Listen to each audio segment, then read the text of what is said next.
Hello, আমি সোমাদেব এসে গেছি একটা নতুন ভিডিও নিয়ে। আজকের ভিডিওর টপিকটা খুব ইন্টারেস্টিং। আর যেটা হচ্ছে দেখবেন আমরা প্রায়শই মানে আমাদের ম্যাক্সিমাম যেটা হয় আর কি, দেখবেন একটা নতুন বছরে একটা রেজলিউশন নিলাম, I will do this from this year onward, I will going to do this, I going to change this, আমার নিজের মধ্যে এই চেঞ্জটা আনবো। কিন্তু যেটা হয় দেখবেন প্রথম 1-2 দিন 3 দিন 1 মাস 2 মাস চললো, তারপরে এগেন ওই we come back back to square one. ওই যেই হ্যাবিটটা করেছিলাম হলো না, আবার যে হ্যাবিটটা ডিসকার্ড করার চেষ্টা করেছিলাম সেটা আবার we go back to that habit. এটা কেন হয় জানেন তো? আমি একটা রিজন বার করেছি কেন হয়। আমার যেটা মনে হয় we change the habit, we try to change the habit in the wrong way. প্রত্যেকটা চেঞ্জ আমরা যেখানে প্রত্যেকটা চেঞ্জের না 3টে দেখবেন লেয়ার আছে। পেঁয়াজের খোসা যেমন হয় না লেয়ার, তো 3টে লেয়ার আছে। একদম বাইরের লেয়ারটা হচ্ছে দ্য আউটকাম, মানে আপনি যেটা করতে চাইছেন। সাপোজ আপনি এবার এই বছর থেকে ডিসাইড করলেন যে I going to quit smoking, smoke করবো না, এই বছর থেকে আমি চেঞ্জ। তো what you are planning to do, you are planning to quit smoking. The second layer যেটা হচ্ছে দ্যাট ইজ যে হচ্ছে আপনার process, the process through which you we going to achieve that, change the process. আর third একদম কোরে যেটা থাকে that is identity base change, that is what you believe in yourself. আর প্রবলেমটা কি হয় জানেন তো? ওই প্রবলেমটা ওই আইডেন্টিটিতেই প্রবলেমটা ক্রিয়েট হয়। কোনো জিনিস আপনি যে কোনো জিনিসে আপনি স্টিক করবেন না until unless you believe in আপনি নিজেকে যদি বিলিভ না করেন, আপনার আইডেন্টিটি, আপনার ভ্যালুজ যদি আপনি বিলিভ না করেন, you will not be doing it. আপনি একবার দুবার হয়তো হঠাৎ মোটিভেটেড হয়ে খুব করলেন কাজটা, but you will not stick to it. প্রবলেমটা এখানেই হয়ে যায়। আমরা চেঞ্জটা করতে চাই ফ্রম আউটকামটা দেখে আমরা চেঞ্জটা করতে চাই, but that is not the right way. আপনাকে যে চেঞ্জটা যেটা করতে হবে, it has to be from identity. আপনার আইডেন্টিটিটাকে চেঞ্জ করতে হবে। তাহলে প্রথমটা হচ্ছে what you want to achieve, that is outcome. Second হচ্ছে how you going to achieve. Third and very important is the inner core is identity. আপনার আইডেন্টিটিটা যতক্ষণ আপনি চেঞ্জ করছেন, আপনি চেঞ্জটা আপনার মধ্যে আসবে না।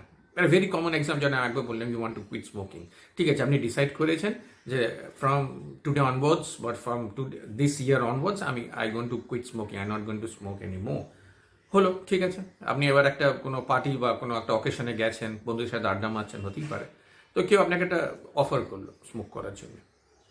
তো ইউজুয়াল যে আমরা একটা একদম ইউজুয়াল যেটা দিয়ে থাকি, কেউ আপনাকে অফার করলে আপনি বলেন no, I have stop smoking, I have quit smoking, I am not smoking anymore. No, that is not the right answer. But যেটা আপনাকে বলতে হবে যে ভাই, brother, whatever it is, ভাই, I am a non smoker, I don't smoke. তাহলে কি হলো? You are associating that habit, that change with your character. তাহলে আপনার আইডেন্টিটিটা চেঞ্জ হলো।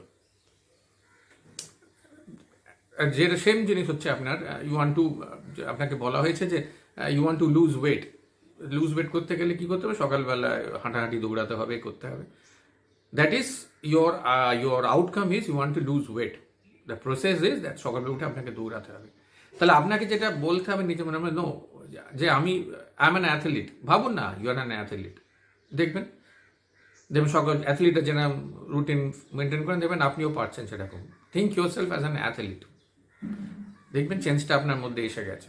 বাট এটা যে সব থেকে ইম্পর্টেন্ট জিনিস is that change, that value, that believe has to come from inside. আপনার ভেতর থেকে আসতে হবে এই বিলিফটা, 100% বিলিভ করতে হবে। তবেই আপনি এই জিনিসটা বা আইডেন্টিটিটার সাথে নিজেকে অ্যাসোসিয়েট করতে পারবেন। আর একটা খুব ইম্পর্টেন্ট একটা মজার কথা আপনাদের বলি, একটু শেয়ার করি। ভ্যালুজ নিয়ে যখন কথা হচ্ছে, আমরা যখন গাড়ি চালাই কি হয়? আপনি ড্রাইভ করছেন, রেড সিগন্যাল দেখলে আপনি কি করেন? What is our reaction? আমরা গাড়িটাকে বন্ধ করে দাঁড়িয়ে থাকি যতক্ষণ না সিগন্যালটা বা গ্রিন হচ্ছে, রাইট? তো এবার একটা সিচুয়েশন ভাবুন, আপনি একটা কোনো অফিসে দেরি হয়ে গেছে বা কোনো একটা পার্টিতে গেছেন, বাড়ি ফিরতে দেরি হয়ে গেছে। ধরে নিন 12:30 1টা বাজে রাত্রিবেলায় আপনি গাড়ি চালিয়ে আসছেন। তো একটা ক্রসিংয়ে এসছেন, হঠাৎ দেখলেন ওপরে লাইটটা রেড হয়ে গেছে। তো আপনি কি করবেন? ম্যাক্সিমাম টাইম দেখবেন আপনি যেটা করেন যে কেউ তো দেখছে না, জাম্প করে যাই। বা পাশে একটা গাড়ি দাঁড়িয়ে ছিল, সে চলে গেল, আপনি বলে ও চলে গেল মানে আমিও চলে যাই। ঠিক আছে, কি করলাম? তাহলে আই জাম্প দ্য সিগন্যাল। যেটা হচ্ছে আর কি, প্রবলেম যেটা ক্রিয়েট হয় আর কি, একটা সুন্দর কথা আছে, it's very easy to hold on to your principal 100% time rather than 95%। বুঝতে পারছেন কথাটা? যেটা আপনি যদি কিছু হোল হার্টেডলি বিলিভ করেন, সেটাকে হোল্ড করার জন্য, সেটাকে ধরে রাখার জন্য 100%টাকে ধরে রাখা very easy, but it's very difficult to hold on to that belief or বিশ্বাসটাকে 95%। কেন বলছি? সাপোজ আপনি একবার এই সিগন্যালটা জাম্প করলেন, ঠিক আছে, তাহলে কি হলো? আপনি 1% you violated the traffic rules, একবার করে দিলেন, এত সবাই দেখছে, কেউ দেখছে না, ঠিক আছে। এবার আরেকবার হলো, আরেকবার একদিন ফিরছেন, আবার আপনি সিগন্যালে জাম্প করলেন, তখন হয়তো 12:30 না, তখন হয়তো 11টার সময় এটা করে দিচ্ছেন। এবার করতে করতে দেখবেন আপনি ওই 100% থেকে আপনি স্লাইড করতে করতে নিচে নামতে আরম্ভ করেছেন। একবার আপনি যদি স্লাইড করতে আরম্ভ করেন, it's very difficult to hold on. আবার ওই 100% আসা, it's very difficult, because you have compromises with your identity, you have compromises with your values. The same thing happen, দেখবেন অনেক টপ নচ সব ভালো, দে আর পারফর্মিং এক্সিকিউটিভস, ভালো top CEOs and all, হঠাৎ দেখবেন কাউন্সিলে দেখা গেল they have done money laundering, পয়সা নিয়ে এদিক ওদিক করেছে, কোম্পানির টাকা নিয়ে নয় ছয় করে ফেলেছে। কেন?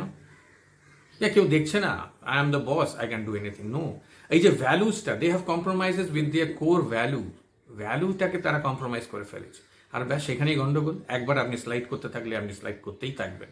সো ইফ, আমি একবার খুব জোর দিয়ে বলছি, if something which is you are not supposed to do it, don't do it, whether somebody is looking at you or not, কেউ দেখছে বা না দেখছে, নো, এটা যদি আপনার করা উচিত নয়, you will not do it. একবার যদি স্লাইড করতে থাকেন, it's very difficult to hold on. 98, 95, কখন দেখবেন স্লাইড করতে করতে আপনি 50%-এ চলে গেছেন। সো আমি আবার এই জিনিসটা খুব স্ট্রংলি বলছি, if you are not suppose to do something, don't do it. Don't rationalise. হ্যাঁ, র্যাশনালাইজ করবেন না, কেউ তো দেখছে না, this is for the only first time I am doing it, okay একবার করে দিয়ে আর করবে না। No, don't rationalise, don't fool yourself. এটা নিজেকে বোকা বানাচ্ছেন আপনি, আর কিচ্ছু না। একবার করেছেন মানে দেখবেন আপনি আবার করতে থাকবেন। সো যে আপনার ভ্যালুস, আপনার এথিক্স, আপনার বিলিভসটাকে একদম 100%-এ ধরে রাখতে হবে, whether it's for your character or if you want to change something, এটাকে আপনাকে একদম দৃঢ়তার সাথে ধরে রাখতে হবে। Now, I am not going to compromise. কেউ দেখছে, কেউ দেখছে না, no, this is my character, this is my value, I am not going to compromise with my values. আশা করি আপনাদের এই আজকের আমার ভিডিও ভালো লাগলে একটু লাইক বাটনটা প্রেস করে দেবেন। আজকে এইটুকুই থাকুক, পরে আরেকটা ইম্পর্টেন্ট টপিক বা ইম্পর্টেন্ট একটা ডিসকাশন নিয়ে আপনাদের সাথে আসবো। আর একটু কমেন্ট দেবেন প্লিজ, শেয়ার করে দেবেন, আর সাবস্ক্রাইব করবেন প্লিজ। Thank you.